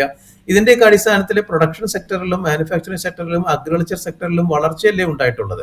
ഈ വളർച്ചയ്ക്ക് അതിൽ പ്രൊഡ്യൂസ് ചെയ്യുന്ന കാര്യങ്ങളുടെ കൺസംഷൻ, നമ്മൾ ഇന്ത്യയെ സംബന്ധിച്ചിടത്തോളം നമ്മൾ ഒരു എക്സ്പോർട്ട് ഓറിയന്റഡ് കൺട്രി മാത്രമല്ല, നമ്മളെ സംബന്ധിച്ചിടത്തോളം 140 crores ഓഫ് ഇന്ത്യൻസ് ഇന്ത്യയിലാണ്. അതായത് ലോകത്തെ ഏറ്റവും കൂടുതൽ ജനസംഖ്യയുള്ളതും ഏറ്റവും കൂടുതൽ കൺസംഷൻ നടക്കുന്നതുമായിട്ടുള്ള ഒരു രാജ്യമാണ് ഇന്ത്യ. അതുകൊണ്ട് ഇന്ത്യൻ മാർക്കറ്റ് തന്നെയാണ് ലോകത്തിലെ ഏറ്റവും വലിയ മാർക്കറ്റ് ഇപ്പോൾ. അപ്പൊ ഇന്ത്യയുടെ കൺസംഷനെ സംബന്ധിച്ചിടത്തോളം അതിൽ കുറവ് വന്നിട്ടില്ല. നമ്മുടെ റൂറൽ ഏരിയയിലുള്ള കൺസംഷൻ വർദ്ധിച്ചിരിക്കുന്നു. അതുപോലെ തന്നെ മറ്റു രീതിയിലുള്ള സെമി അർബൻ ആണെങ്കിലും അർബൻ ഏരിയയിലേക്കുള്ള കൺസംഷൻസ് ഒക്കെ വർദ്ധിച്ചിട്ടുണ്ട്. അതുകൊണ്ട് ഈ റേറ്റ്, ഇൻഫ്ലേഷൻ റേറ്റ് താഴേക്ക് വരുമ്പോൾ ആളുകളുടെ കയ്യിലുള്ള അവൈലബിലിറ്റി ഓഫ് ഫണ്ട്സ് കൂടുകയും അതനുസരിച്ച് അവർക്ക് അത് കൂടുതലായിട്ടുള്ള കൺസംഷൻ സാധിക്കുകയും ചെയ്യും. നമുക്ക് ലക്കിലി ഫോർ അസ് നമ്മൾ ഈ ഫുഡ് പ്രൊഡ്യൂസേഴ്സിന്റെ ഫുഡ് ഐറ്റത്തിലായിരുന്നു നമ്മുടെ റേറ്റ് മേലേക്ക് നിന്നിരുന്നത്. അഗ്രികൾച്ചർ സെക്ടറിലുള്ള കൂടുതലായിട്ടുള്ള ഒരു ഇമ്പ്രൂവ്മെന്റ് കാരണം ആ സെക്ടറിലൊക്കെ നമുക്ക് വലിയ രീതിയിലുള്ള ഒരു മാറ്റം കൊണ്ടുവരാൻ സാധിച്ചു. അപ്പൊ അവിടെയുമുള്ള വിലക്കയറ്റം താഴേക്ക് നിന്നു എന്നുള്ളത് കൊണ്ടാണ് നമ്മുടെ വിലക്കയറ്റം താഴേക്ക് നിൽക്കുന്നത്. അപ്പൊ അതുകൊണ്ട് അതിന്റെ ഇമ്മീഡിയറ്റ് റെസ്പോൺസ് ഇതാണ്. അതായത് ഇൻഫ്ലേഷൻ റേറ്റ് താഴെ നിൽക്കുന്നു എന്നുള്ളതുകൊണ്ട് ഇക്കോണമി താഴെ പോകുന്ന ഒരു സാഹചര്യത്തിലേക്ക് നമ്മൾ പ്രതീക്ഷിക്കേണ്ട. അങ്ങനെയാണെങ്കിൽ തീർച്ചയായിട്ടും നമുക്ക് 8.2% GDP രജിസ്റ്റർ ചെയ്യാൻ സാധിക്കില്ലല്ലോ ഒക്ടോബർ മാസത്തിൽ. അപ്പൊ അതുകൊണ്ട് അങ്ങനെ ഒരു ചലഞ്ച് ഞാൻ കാണുന്നില്ല. അതേസമയം ഇൻഫ്ലേഷൻ റേറ്റ് ഒരുപാട് താഴേക്ക് പോരുകയാണെങ്കിൽ അതും ഇക്കോണമിക്ക് നല്ലതല്ല. ഇപ്പോഴത്തെ സിറ്റുവേഷനിൽ നമുക്ക് 25 basis points എന്ന് പറയുന്ന ഇൻഫ്ലേഷൻ റേറ്റ് എന്ന് പറയുന്നത് അതുമാത്രമാണ് ഫാക്ടർ ചെയ്യുന്നതെങ്കിൽ അത് നല്ലതല്ല. അതുകൊണ്ടാണ് റിസർവ് ബാങ്ക് ഓഫ് ഇന്ത്യ തന്നെ പറഞ്ഞത് 4% എന്ന് പറയുന്ന ഒരു ഗൈഡൻസ് നമ്പർ വെക്കുകയും ±2 ഒതുക്കാൻ കാര്യം അതുകൊണ്ടാണ്. അതേസമയം ഒരു കാര്യം ശ്രദ്ധിക്കണം, നമ്മളിപ്പോൾ 25 basis points ഉള്ള ഇൻഫ്ലേഷൻ റേറ്റ് ഇപ്പോൾ ഉണ്ടെങ്കിലും അതേസമയം നമ്മൾ end of the financial year നമ്മൾ ഇപ്പോൾ എസ്റ്റിമേറ്റ് ചെയ്യുന്നത് വരും കാലങ്ങളിൽ അഡീഷണൽ ആയിട്ടുള്ള ഒരു സാമ്പത്തിക സാഹചര്യങ്ങളെല്ലാം മനസ്സിലാക്കിക്കൊണ്ട് തന്നെ ഇപ്പോൾ നമ്മൾ എസ്റ്റിമേറ്റ് ചെയ്യുന്നത് ഏകദേശം 2.25 2.5 മധ്യേ ക്ലോസ് ചെയ്യുമെന്നാണ് ഇൻഫ്ലേഷൻ റേറ്റ്. അപ്പോൾ തീർച്ചയായിട്ടും അത് റിസർവ് ബാങ്ക് ഓഫ് ഇന്ത്യയുടെ ഗൈഡൻസിൽ തന്നെയാണ് നമ്മൾ ഈ വർഷം ക്ലോസ് ചെയ്യാൻ പോകുന്നത്. അതുകൊണ്ട് ഇപ്പോഴുള്ള ഒരു സിറ്റുവേഷൻ മാത്രം ബേസ് ചെയ്തുകൊണ്ടായിരിക്കില്ല മോണിറ്ററി പോളിസി ഒരു ഡിസിഷൻ എടുക്കുക. മോണിറ്ററി പോളിസി നിലവിലുള്ള സിറ്റുവേഷൻസ് മനസ്സിലാക്കുന്ന പോലെ തന്നെ ഒരു ഫ്യൂച്ചർ എസ്റ്റിമേറ്റ് അല്ലെങ്കിൽ ഒരു വിഷൻ എന്താണ് മുന്നോട്ടുള്ളത്, മുന്നോട്ട് വരുന്ന സാഹചര്യങ്ങൾ എങ്ങനെയാണ് വിലയിരുത്തുന്നത് എന്നുള്ളതിനനുസരിച്ച് അത് ഇന്ത്യയിലെ സാഹചര്യമാവും, വിദേശത്തുള്ള മറ്റു സാഹചര്യങ്ങളാവും, US ട്രേഡ് താരിഫ് അടക്കമുള്ള കാര്യങ്ങൾ ഫാക്ടർ ചെയ്തുകൊണ്ട് തന്നെയായിരിക്കും തീരുമാനിക്കുന്നത്. പക്ഷേ to sum up 25 basis points എന്നുള്ളത് അതുകൊണ്ട് മാത്രം നമ്മളതൊരു ചലഞ്ചായിട്ട് കാണേണ്ടതില്ല. കൺസംഷൻ കൂടിക്കൊണ്ടിരിക്കുന്ന സാഹചര്യം ഉണ്ട് എന്നുള്ളത് തന്നെയാണ് 8.2% GDP റേറ്റ് രജിസ്റ്റർ ചെയ്യാൻ സാധിച്ചതെന്ന് നമ്മൾ മനസ്സിലാക്കുന്നത്. സാർ ഇപ്പോൾ ഇൻഫ്ലേഷൻ കുറഞ്ഞു എന്നുള്ള കാര്യം വളരെ വിസിബിളായിട്ട് നമുക്ക് വ്യക്തമാണ്. എന്നാൽ ഈ ഒരു ഇൻഫ്ലേഷൻ കുറഞ്ഞു നിൽക്കുന്ന ഈ ഒരു സാഹചര്യത്തിലും അതിൻ്റെ ഒരു പാസ് ആണോ, അതായത് സാധാരണക്കാരൻ്റെ ഒരു വശം പരിശോധിക്കുകയാണെങ്കിൽ അതിൻ്റെ ഒരു എഫക്റ്റ് എത്രത്തോളം കിട്ടി എന്നാണ് സാർ കാണുന്നത്?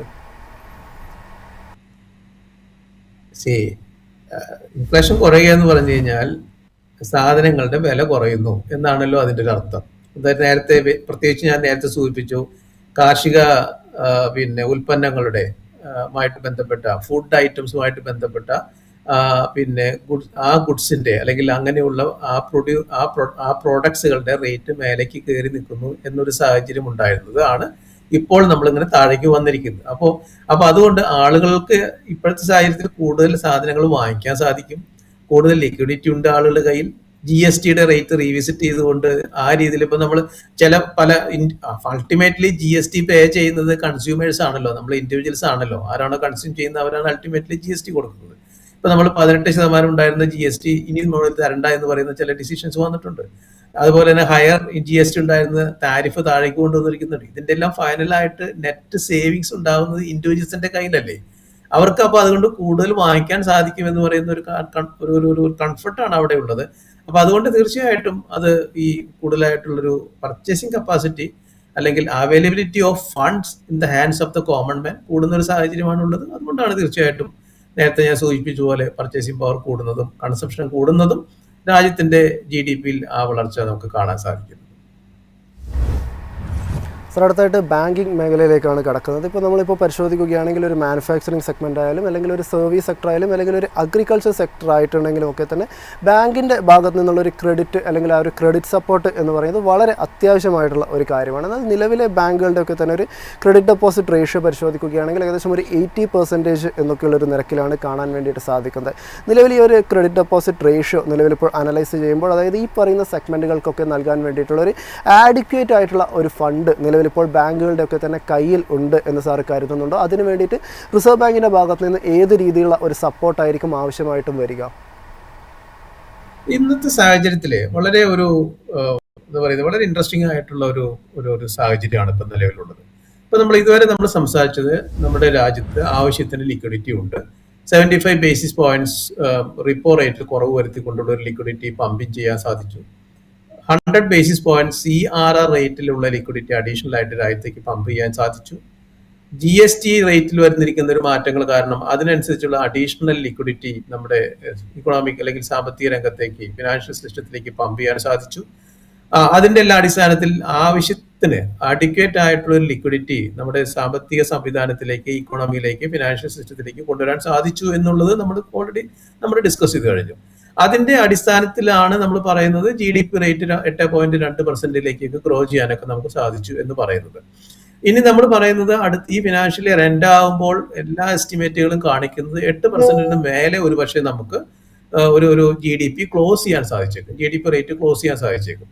US ട്രേഡ് താരിഫിന്റെ കാര്യത്തിലാണ് നമ്മൾ ഡിസ്കസ് ചെയ്ത് കഴിയുകയാണ്. അതായത് US ട്രേഡ് താരിഫിന്റെ ഇമ്പാക്ട് ഇപ്പോൾ ഉണ്ടായിട്ടില്ല. ആ സിറ്റുവേഷൻ കണ്ടിന്യൂ ചെയ്യുകയാണെങ്കിൽ അഡീഷണൽ ആയിട്ടൊരു ഇമ്പാക്ട് അവിടെ വന്നേക്കാം. അവിടെ എന്തെങ്കിലും ഒരു റെസൊല്യൂഷൻ വരികയാണെങ്കിൽ തീർച്ചയായിട്ടും അത് ഗ്രോത്തിനെ സപ്പോർട്ട് ചെയ്യും. ഈ ഫാക്ടേഴ്സ് എല്ലാം നമ്മൾ ഡിസ്കസ് ചെയ്തിരിക്കുന്നതിന്റെ ഒരു അടിസ്ഥാനപരമായിട്ടൊരു കാര്യം, സിസ്റ്റത്തിൽ ആവശ്യത്തിന് ലിക്വിഡിറ്റി ഉണ്ട് അല്ലെങ്കിൽ ലിക്വിഡിറ്റി ഉണ്ടാവും എന്നുള്ള ഒരു അടിസ്ഥാനത്തിലാണ്. അതേസമയം 8.2% ഗ്രോത്ത് ചെയ്തപ്പോഴും നമ്മൾ കാണുന്ന ഒരു ഫിനോമിന, കാണുന്ന ഒരു ഡിഫറെന്റ് ആയിട്ടുള്ള ഡയമെൻഷൻ, ബാങ്കുകളുടെ CD റേഷ്യോ, അതായത് ക്രെഡിറ്റ് ഡെപ്പോസിറ്റ് റേഷ്യോ 80% മേലെ ഉയർന്നു നിൽക്കുന്നു എന്നുള്ളതാണ്. നമുക്കറിയാം ചില സമയങ്ങളിൽ ചില ബാങ്കുകളിൽ 80% മേലെ CD റേഷ്യോക്ക് ഉണ്ടാകുന്ന സാഹചര്യങ്ങളൊക്കെ നേരത്തെ ഉണ്ടായിട്ടുണ്ട്. പക്ഷെ ഇൻഡസ്ട്രി ആസ് എ ഹോൾ അല്ലെങ്കിൽ രാജ്യത്തിലുള്ള ബാങ്കുകളിൽ ആകമാനം തന്നെ ശരാശരി 80% മേലെ ക്രെഡിറ്റ് ഡെപ്പോസിറ്റ് റേഷ്യോ വരുന്ന ഒരു സാഹചര്യം വളരെ വളരെ ഒരു അൺപ്രസിഡന്റഡ് ആണ്. അപ്പം 80% മേലെ cash deposit credit deposit ratio എന്ന് പറഞ്ഞു കഴിഞ്ഞാൽ ബാങ്കുകൾക്ക് ഇനി ലെൻഡ് ചെയ്യാൻ കഴിയില്ല. CRR കീപ്പ് ചെയ്യണം, മറ്റു രീതിയിലുള്ള കമ്മിറ്റ്മെന്റുകളൊക്കെ ബാങ്കുകൾക്കുണ്ട്. അപ്പൊ 100 രൂപയിൽ 80% ഓൾറെഡി ഡിസ്പേഴ്സ് ചെയ്തിരിക്കുകയാണ്, ലെൻഡ് ചെയ്തിരിക്കുകയാണ്. ഇപ്പോൾ CRR റേറ്റ് മറ്റു രീതിയിലുള്ള കമ്മിറ്റ്മെന്റുകളെല്ലാം മീറ്റ് ചെയ്ത് വരുന്ന സമയത്ത് ഇപ്പോൾ അതിന്റെ അർത്ഥം ബാങ്കിങ് സിസ്റ്റത്തിൽ കൂടുതലായിട്ട് വായ്പ കൊടുക്കാൻ സാധിക്കുന്നില്ല എന്ന് പറയുന്ന ഒരു ചലഞ്ചാണ്. ഒരു കാര്യം നമ്മൾ ശ്രദ്ധിക്കണം, നമ്മൾ ഇവിടെ നിന്ന് അങ്ങോട്ടുള്ള നമ്മളിപ്പോൾ പ്രവേശിക്കുന്നത് ഇപ്പോൾ മൂന്നാമത്തെ ക്വാർട്ടറിലേക്കും 4ാമത്തെ ക്വാർട്ടറിലേക്കാണ്. ഏത് രാജ്യത്തിന്റെ ആവട്ടെ, ഇന്ത്യയുടെ അടക്കം ഏത് രാജ്യത്തിന്റെയും GDP ഗ്രോത്ത് കൂടുതൽ റേറ്റ് ഉള്ളത് എപ്പോഴും സെക്കൻഡ് ഹാഫ് ഇയറിലായിരിക്കും. അപ്പോഴായിരിക്കും അവിടെ ആക്ടിവിറ്റീസ്, ഇക്കണോമിക് ആക്ടിവിറ്റീസും ഫിനാൻഷ്യൽ ആക്ടിവിറ്റീസ് എല്ലാം കൂടുതലായിട്ടുള്ളത്.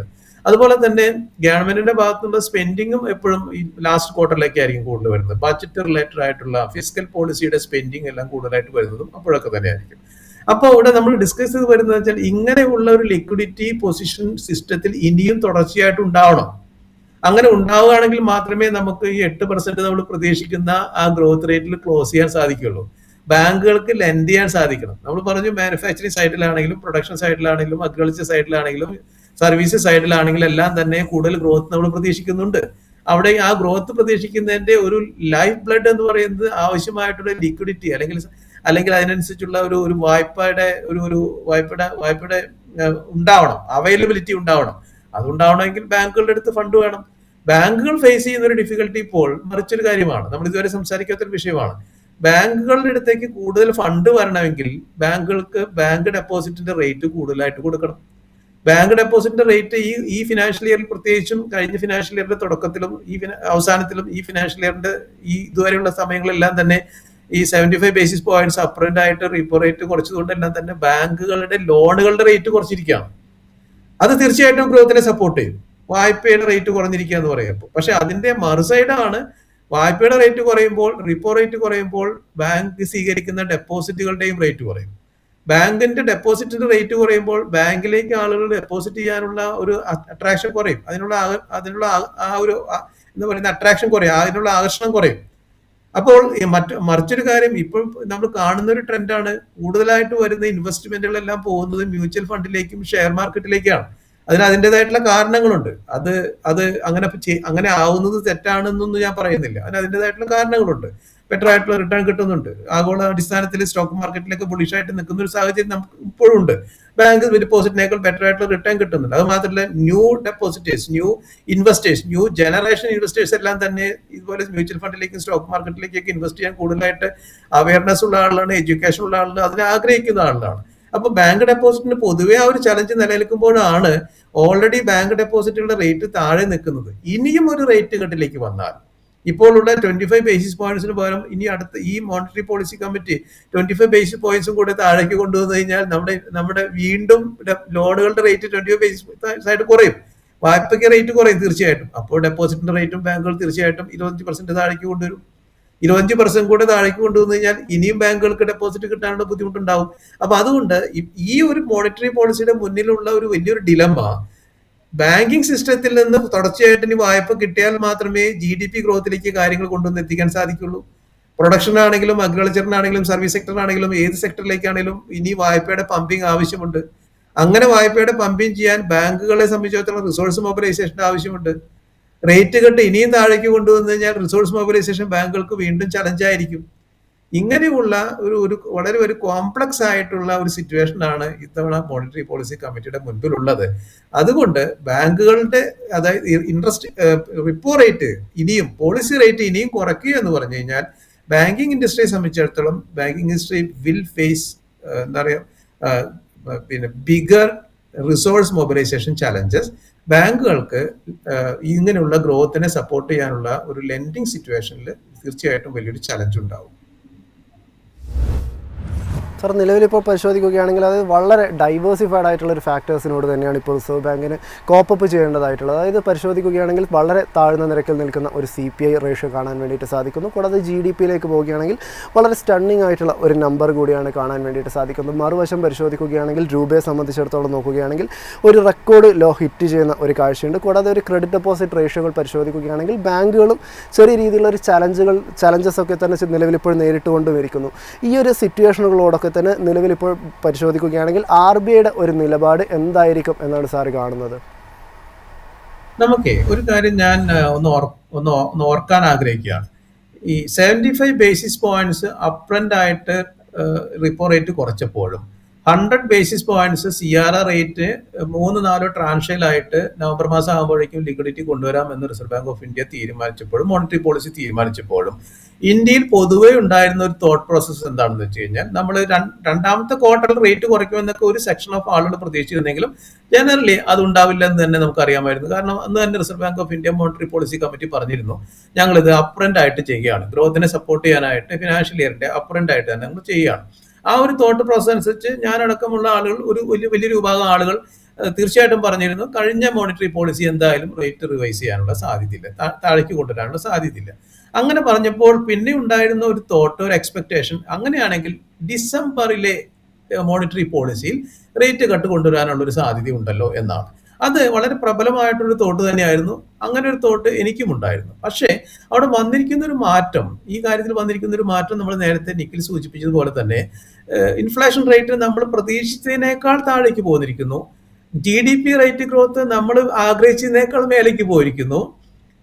അങ്ങനെയൊക്കെയുള്ള ഒന്നോ രണ്ട് സിറ്റുവേഷൻ വന്നു. US ട്രേഡ് താരിഫിന്റെ വല്ലാത്തൊരു ഇമ്പാക്ട് നമ്മുടെ ആദ്യത്തെ ഫസ്റ്റ് ഹാഫ് ഇയറിലെ നമ്പേഴ്സിലൊന്നും കണ്ടിട്ടില്ല താനും. ഒക്ടോബറിലെ നമ്പറിൽ പോലും നമുക്ക് അത്രയാകുമ്പോഴത്തേനും വലിയ ചലഞ്ചോ ഇമ്പാക്റ്റോ നെഗറ്റീവ് ആയിട്ടുള്ള ഒരു താഴേക്ക് വലിക്കുന്ന ഒരു സിറ്റുവേഷൻ ഇല്ല. ഈ സാഹചര്യത്തിൽ നമുക്ക് റേറ്റ് കട്ടിനെ കുറിച്ചിട്ടുള്ള ഒരു സാഹചര്യം ഇല്ല എന്ന് പറയുന്നത് തന്നെയാണ് ജനറലി കാണാൻ സാധിക്കുന്നത്. അഡീഷണൽ ആയിട്ട് ഇങ്ങനെയായിരുന്നു സാഹചര്യം ഈ കഴിഞ്ഞ ആഴ്ച വരെയെങ്കിലും പ്രത്യേകിച്ചും. പക്ഷേ കഴിഞ്ഞ ഒരാഴ്ച 7 മുതൽ 10 ദിവസം വരെയുള്ള സമയത്ത് നമ്മൾ കാണുന്ന മറ്റൊരു വലിയ ചലഞ്ചാണ്, റുപ്പി വീണ്ടും വീക്കായിക്കൊണ്ടിരിക്കുകയാണ്. ആ വീക്കായിക്കൊണ്ടിരിക്കുന്നത് എവർ ടൈം റെക്കോർഡാണ്. അതായത് എത്രയും നമ്മൾ ഇതുവരെ കാണാത്ത രീതിയിലുള്ള അൺപ്രസിഡന്റഡ് ആയിട്ടുള്ളൊരു ലോ ലെവലിലാണ് റുപ്പി നിൽക്കുന്നത്. ഈ ഒരു സാഹചര്യത്തിൽ റുപ്പി ലോ ലെവലിൽ നമ്മുടെ റേറ്റ് കട്ട് എന്ന് പറയുന്നത് റുപ്പി വീണ്ടും വീക്കൺ ചെയ്യും. അപ്പോൾ അപ്പൊ ഇനി ഒരു ഫർദർ റേറ്റ് കട്ടിലേക്ക് പോയി കഴിഞ്ഞാൽ ഇപ്പോൾ ഉള്ള സാഹചര്യത്തിൽ നിന്ന് വീണ്ടും റുപ്പി വീക്കൺ ചെയ്യുന്ന സാഹചര്യം, ഇപ്പൊ 90-ലെത്തി നിൽക്കുന്ന അല്ലെങ്കിൽ 90-ന്റെ അടുത്ത് നിൽക്കുന്ന റുപ്പി വീണ്ടും അതിന് താഴേക്ക് പോകുള്ളൂ, 90-ന്റെ മേലേക്ക് പോകും, റുപ്പി വീക്കൺ ചെയ്യും. അപ്പൊ ഈ ഒരു സാഹചര്യം കൂടെ അഡീഷണൽ ആയിട്ട് വന്നിരിക്കുകയാണ്. അപ്പൊ അങ്ങനെ നോക്കുന്ന സമയത്ത് എന്നെ സംബന്ധിച്ചിടത്തോളം ഞാൻ ഇതിനെ കാണുന്നത്, നേരത്തെ ഉണ്ടായിരുന്ന ഒരു പ്രതീക്ഷ, അതായത് ഡിസംബർ മാസത്തിൽ ഒരു റേറ്റ് കട്ടും കൂടെ പ്രതീക്ഷിക്കാം, 5.5% നിൽക്കുന്ന റീപ്പോ റേറ്റിനെ 5.25 അല്ലെങ്കിൽ 5% ഫിനാൻഷ്യൽ ഇയർ ക്ലോസ് ചെയ്തേക്കാം എന്നുണ്ടായിരുന്ന ഒരു പ്രതീക്ഷയിൽ നിന്ന് മാറിപ്പോകാനായിട്ടുള്ള കാരണങ്ങൾ ഇൻഫ്ലേഷൻ റേറ്റ് കൊണ്ടും ഗ്രോത്ത് റേറ്റ് കൊണ്ടും GST കുറവ് കൊണ്ടും എല്ലാം നമുക്ക് ഉണ്ടായിട്ടുള്ളതാണ്. അതേസമയം ഈ അഡീഷണൽ ആയിട്ടാണ് റുപ്പി വീക്കൺ ചെയ്യുന്ന ഒരു അഡീഷണൽ ചലഞ്ചും കൂടെ നമ്മളിപ്പോൾ ഫേസ് ചെയ്തുകൊണ്ടിരിക്കുന്നത്. അപ്പൊ ഇതിന്റെ എല്ലാ അടിസ്ഥാനത്തിൽ നോക്കുമ്പോൾ തീർച്ചയായിട്ടും നാളത്തെ മോണിറ്ററി പോളിസിയിൽ നമുക്കൊരു റേറ്റ് കട്ടിനെ കുറിച്ച് പ്രതീക്ഷിക്കേണ്ട എന്ന് തന്നെയാണ് എൻ്റെ ഒരു കൺക്ലൂഷൻ. അതുപോലെ തന്നെ പോളിസി സ്റ്റാൻസ് ഇപ്പോൾ ന്യൂട്രലാണ് നിൽക്കുന്നത്. അത് ഒരു സെക്ഷൻ ഓഫ് പീപ്പിൾ പറയുന്ന ഒരു പക്ഷേ അക്കോമഡേറ്റീവ് ആയിട്ടുള്ളതിലേക്ക് തന്നെ വീണ്ടും പോയേക്കാം എന്നാണ്. ഞാൻ ആ ഒരു സ്കൂൾ ഓഫ് തോട്ടിൽ ഞാനില്ല. അക്കോമഡേഷൻ എന്ന് പറയുന്ന സിറ്റുവേഷനിലേക്ക് പോകാൻ മാത്രമുള്ള ഒരു സാഹചര്യം ഇന്ന് ഇപ്പോൾ ഫിനാൻഷ്യൽ സിസ്റ്റത്തിലെ ഇക്കോണമിയിൽ ഇല്ല. ന്യൂട്രൽ പൊസിഷൻ തന്നെ മെയിൻറ്റെയിൻ ചെയ്യാനും റിപ്പോ റേറ്റിലും ആ റേറ്റും നമ്മൾ ആ സ്റ്റാൻസ് അല്ലെങ്കിൽ റിപ്പോ റേറ്റും അതുപോലെ തന്നെ സ്റ്റാറ്റസ് കോ മെയിൻറ്റെയിൻ ചെയ്യാനുമുള്ള ഒരു സാധ്യതയാണ് നാളത്തെ മോണിറ്ററി പോളിസിയിലും ഞാൻ കാണുന്നത്. അതേസമയം 25 ബേസിസ് പോയിന്റ്സ് വരെ ഒരു മാറ്റം വന്നേക്കാം എന്ന് ഒരു സെക്ഷൻ ആളുകൾ പറയുന്നുണ്ട്. തീർച്ചയായിട്ടും മോണിറ്ററി പോളിസിയുടെ ഒരു ഡിസിഷന് വേണ്ടി നമുക്ക് കാത്തിരിക്കാം. അപ്പോഴും ഒരു കാര്യം നമ്മൾ ശ്രദ്ധിക്കാനുള്ളത്, അടുത്ത മോണിറ്ററി പോളിസി ഫെബ്രുവരി മാസത്തിലാണ്. പക്ഷെ റിസർവ് ബാങ്ക് ഓഫ് ഇന്ത്യയെ സംബന്ധിച്ചിടത്തോളം അല്ലെങ്കിൽ മോണിറ്ററി പോളിസി കമ്മിറ്റിയെ സംബന്ധിച്ചിടത്തോളം മോണിറ്ററി പോളിസി ഡിസിഷൻ വരെ വെയിറ്റ് ചെയ്യണമെന്നൊന്നും അവർക്ക് കമ്പൽഷൻ ഒന്നുമില്ല. They are free to take a decision at any point of time. അപ്പൊ അതുകൊണ്ട് നമ്മൾ മാറുന്ന സാമ്പത്തിക സാഹചര്യങ്ങൾ അനുസരിച്ച്, ദേശീയ അന്തർദേശീയ സാഹചര്യങ്ങൾ അനുസരിച്ച്, US ട്രേഡ് താരിഫിന്റെ കാര്യങ്ങൾ അനുസരിച്ച്, ഇൻഫ്ലേഷന്റെ കാര്യങ്ങൾ അനുസരിച്ച്, ലിക്വിഡിറ്റി അനുസരിച്ച്, ഗ്രോത്തിനെ അനുസരിച്ച് കൊണ്ടെല്ലാം ഏത് നിമിഷവും യുക്തമായിട്ടുള്ള തീരുമാനം എടുക്കാൻ റിസർവ് ബാങ്ക് ഓഫ് ഇന്ത്യയുടെ കയ്യിൽ ആവശ്യമായിട്ടുള്ള ഫ്രീഡവും സ്വാതന്ത്ര്യവും പവറും അധികാരവും ഉള്ളതാണ്. അതുകൊണ്ട് നാളെ തന്നെ അങ്ങനെ നിർബന്ധമായിട്ടും റേറ്റ് കട്ട് വരണമെന്ന് നിർബന്ധിക്കേണ്ട ആവശ്യമില്ല, അതിനുള്ള സാഹചര്യങ്ങൾ ഇല്ലതാനും. അതേസമയം നമ്മൾ ജനുവരിയിലേക്ക് ഫെബ്രുവരിയിലേക്ക് പോകുമ്പോഴോ അതിന് മുൻപായിട്ടോ രാജ്യത്തിന്റെ ഗ്രോത്തിനെ സപ്പോർട്ട് ചെയ്യേണ്ട ഒരു സാഹചര്യം ഉണ്ടെന്ന് കാണുകയാണെങ്കിൽ തീർച്ചയായിട്ടും റിസർവ് ബാങ്ക് ഓഫ് ഇന്ത്യക്ക് അങ്ങനെ ഒരു തീരുമാനം എടുക്കാൻ സാധിക്കുന്നതാണ്. മോണിറ്ററി പോളിസി തീർച്ചയായിട്ടും ആ രീതിയിലേക്ക് അവരുടെ ഒരു മനസ്സ് ഉണ്ടാവും എന്നാണ് ഞാൻ പ്രതീക്ഷിക്കുന്നത്. സാർ, അടുത്തായിട്ട് ഒരു സിമ്പിൾ നോട്ടിൽ ഒരു ചോദ്യം കൂടി ചോദിക്കുകയാണ്. അതായത് നമ്മളൊരു നിക്ഷേപകനാണെങ്കിൽ നമ്മൾ എപ്പോഴും കാണുക നമ്മൾ ഇതുവരെ ലഭിച്ചിരുന്ന അതേ ഒരു ഇൻട്രസ്റ്റ് റേറ്റ് നമുക്ക് ബാങ്കിൽ നിന്ന് ലഭിക്കണം എന്നാണ്. നേരെ മറിച്ച് നമ്മളൊരു ലോൺ എടുത്തിരിക്കുന്ന ഒരാളാണെങ്കിൽ നമ്മൾ കാണുക നമ്മുടെ EMIയുടെ ഒക്കെ തന്നെ ഒരു ഇൻട്രസ്റ്റ് കുറഞ്ഞു കിട്ടണമെന്നാണ്. ഇപ്രാവശ്യത്തെ ഒരു മോണിറ്ററി പോളിസിയുടെ ഒരു ഫലം പരിശോധിക്കുകയാണെങ്കിൽ ആർക്കായിരിക്കും സന്തോഷിക്കാനുള്ള ഒരു നറുക്ക് വീഴുക എന്നാണ് സാറ് കരുതുന്നത്? നാളെ നമുക്ക് റേറ്റ് മാറ്റുന്നില്ലെങ്കിൽ ആർക്കും നറുക്ക് വീഴുന്നില്ല. അത് രണ്ടു കൂട്ടർക്കും അതൊരു ന്യൂട്രലായിരിക്കും. കാരണം അതിപ്പോൾ നമ്മൾ റേറ്റ് കുറയ്ക്കാത്ത സാഹചര്യത്തിൽ ബാങ്കിന്റെ ഇൻട്രസ്റ്റ് റേറ്റ് അതുപോലെ തന്നെ കണ്ടിന്യൂ ചെയ്യാനും ലോണുകളുടെ പലിശ ശതമാനം അതുപോലെ തന്നെ കണ്ടിന്യൂ ചെയ്യാനും സാധ്യതയുണ്ട്. നാളത്തെ എന്തായാലും നാളെ റേറ്റ് കൂട്ടുമെന്ന് ആരും പ്രതീക്ഷിക്കുന്നില്ല. നാളെ റിപ്പോ റേറ്റ് കൂട്ടും, നിരക്കുകൾ കൂട്ടും ഒരു ഡിസ്കഷനും ഇല്ല. നിരക്കുകൾ കൂട്ടാൻ മാത്രം, അതായത് ലിക്വിഡിറ്റി സക്കിൻ ചെയ്യാനുള്ള നമ്മൾ റേറ്റ് കൂട്ടുമ്പോൾ സിസ്റ്റത്തിലുള്ള ലിക്വിഡിറ്റി സക്കിൻ ചെയ്താണ് നമ്മൾ പുറത്തേക്ക് എടുക്കണം, അല്ലെങ്കിൽ സിസ്റ്റത്തിൽ നിന്ന് അത് കൊണ്ടുപോകണം. അങ്ങനെ ഒരു കമ്പൽഷൻ ഇപ്പോഴില്ല. അതുകൊണ്ട് റിപ്പോ റേറ്റ് നാളെ കൂട്ടുമെന്നൊരു ഡിസ്കഷൻ ഒരിക്കലുമില്ല. പിന്നെ കുറയ്ക്കാനുള്ള ഒരു സാഹചര്യമാണ് നമ്മളൊരു ഡിസ്കഷനിൽ വരുന്നത്, ഒരു പോസിബിലിറ്റി ആയിട്ട് നമ്മൾ ഡിസ്കസ് ചെയ്തത്. ആ പോസിബിലിറ്റി കുറയ്ക്കുകയാണെങ്കിൽ തീർച്ചയായിട്ടും വായ്പയുടെ ഇൻട്രസ്റ്റ് റേറ്റുകൾ കുറയും. അത് വായ്പ എടുത്തിരിക്കുന്ന ആളുകൾക്കും ഇനി വായ്പ എടുക്കാൻ പോകുന്ന ആളുകൾക്കും അത് തീർച്ചയായിട്ടും ഒരു സന്തോഷമുള്ള കാര്യമായിരിക്കും. അതേസമയം ബാങ്കിൽ ഡെപ്പോസിറ്റ് ചെയ്യുന്ന ആളുടെ സംബന്ധിച്ചിടത്തോളം നിലവിലുള്ള ഡെപ്പോസിറ്റുകൾ ആ കാലാവധി ആവുന്നത് വരെ ആ റേറ്റ് എല്ലാം ഇനി അവർക്ക് കിട്ടും. അതാണ് ഇപ്പോഴത്തെ നമ്മുടെ ബാങ്ക് ഡെപ്പോസിറ്റുകളുടെ ഒരു കരാറിന്റെ സ്വഭാവം. അതേസമയം പുതിയതായിട്ട് നിക്ഷേപിക്കുന്ന ആളുടെ സംബന്ധിച്ചിടത്തോളം പുതിയ റേറ്റ് ആയിരിക്കും, അപ്പോൾ കുറഞ്ഞ റേറ്റ് ആയിരിക്കും. 25 ബേസിസ് പോയിന്റ്സോ അല്ലെങ്കിൽ 10 ബേസിസ് പോയിന്റ്സോ 15 ബേസിസ് പോയിന്റ്സോ എത്രയാണോ reserve bank of India monetary policy അങ്ങനെ ഒരു ഡിസിഷൻ വരികയാണെങ്കിൽ അതിന് ആനുപാതികമായിട്ടുള്ള റേറ്റ് കുറവ് ഈ ഡെപ്പോസിറ്റിന്റെ കാര്യത്തിൽ ഉണ്ടാവും. അപ്പോൾ പുതിയ ഡെപ്പോസിറ്റ് ഉള്ള ആളുകൾക്കും പഴയ ഡെപ്പോസിറ്റ് പുതുക്കിയിടാൻ ആഗ്രഹിക്കുന്ന ആളുകൾക്കും അത്ര ഒരു സന്തോഷമുള്ള കാര്യമായിരിക്കില്ല. അല്ലെങ്കിൽ തന്നെ ഞാൻ നേരത്തെ സൂചിപ്പിച്ചു, ബാങ്ക് ഡെപ്പോസിറ്റുകളെ സംബന്ധിച്ചിടത്തോളം അതിന്റെ അട്രാക്ഷൻ കുറഞ്ഞു വരുന്ന ഒരു കാലത്തിലാണ് ഇപ്പോഴുള്ളത് നമ്മളുള്ളത്. മ്യൂച്വൽ ഫണ്ടിലേക്കും സ്റ്റോക്കിലേക്കൊക്കെ ഇൻവെസ്റ്റ്മെന്റ് കൂടുതൽ പോകുന്ന ഒരു സാഹചര്യത്തിലാണ് നമ്മളിപ്പോൾ കാണുന്നത്. ആ ഒരു ചലഞ്ച് ബാങ്കുകൾ ഫേസ് ചെയ്തുകൊണ്ടിരിക്കുകയാണ്. അപ്പോൾ വീണ്ടും അങ്ങനെ ഒരു സാഹചര്യം വരികയാണെങ്കിൽ ഇതുപോലെ ഡെപ്പോസിറ്റേഴ്സിനെ സംബന്ധിച്ചിടത്തോളം പലിശ കുറയും, ബാങ്കുകളെ സംബന്ധിച്ചിടത്തോളം റിസോഴ്സ് മൊബിലൈസേഷനും ഒരു ചലഞ്ചായിരിക്കും. അപ്പോൾ നമുക്ക് കാത്തിരുന്ന് കാണാം നാളെ monetary policy committee, reserve bank of India എന്തൊരു തീരുമാനമാണ് ഈ കാര്യത്തിൽ പറയുന്നത് എന്നുള്ളത്. Let's wait and see. Thank you Babu sir. ഈ ഒരു മോണിറ്ററി പോളിസിയുടെ ഒരു പ്രീ അനാലിസിസിൽ ഇത്രയും വിശേഷങ്ങൾ നമ്മളോട് പങ്കുവച്ചതിന് നന്ദി പറയുന്നു. Thank you. ഫെഡറൽ ബാങ്കിൻ്റെ മുൻ എക്സിക്യൂട്ടീവ് വൈസ് പ്രസിഡൻ്റായിട്ടുള്ള KA ബാബു ആയിരുന്നു നമ്മളിവിടെ ജോയിൻ ചെയ്തിട്ടുണ്ടായിരുന്നത്. അദ്ദേഹത്തിൻ്റെ ഒരു വ്യൂ പോയിൻ്റ് നിലവിൽ ഇപ്പോൾ പരിശോധിക്കുകയാണെങ്കിൽ കാണാൻ വേണ്ടിയിട്ട് സാധിക്കുന്നത് ഈ ഒരു മോണിറ്ററി പോളിസിയിൽ ഒരു റേറ്റ് കട്ടിന്, അതായത് ഒരു റേറ്റ് കട്ടിനുള്ള ഒരു സാധ്യത ഏകദേശം ഒരു 25 ബേസിസ് പോയിൻറ്റ്സിൻ്റെ മാക്സിമം ഉണ്ടാകാം, അല്ലെങ്കിൽ ഒരു സ്റ്റാറ്റസ്കോ മെയിൻറ്റെയിൻ ചെയ്യാം. എന്തായാലും വർദ്ധിപ്പിക്കുന്ന ഒരു സാഹചര്യം കാണാൻ വേണ്ടിയിട്ട് സാധിക്കുന്നില്ല എന്നൊരു വ്യൂ പോയിൻ്റാണ് നിലവിൽ ഇപ്പോൾ അദ്ദേഹം പങ്കുവച്ചിരിക്കുന്നത് എന്നൊരു കാര്യം കൂടിയാണ് നമുക്കിപ്പോൾ പങ്കുവയ്ക്കാനായിട്ടുള്ളത്. ഇത്രയും കാര്യങ്ങളാണ് ഈ ഒരു മാർക്കറ്റ് ബ്രേക്കിൻ്റെ ഈ ഒരു സെഷനിൽ നമുക്ക് ഇപ്പോൾ പങ്കുവയ്ക്കാനായിട്ടുള്ളത്. നമ്മുടെ മറ്റ് പ്രോഗ്രാംസുമായിട്ട് വീണ്ടും കാണാം. അതുവരെ നന്ദി, നമസ്കാരം.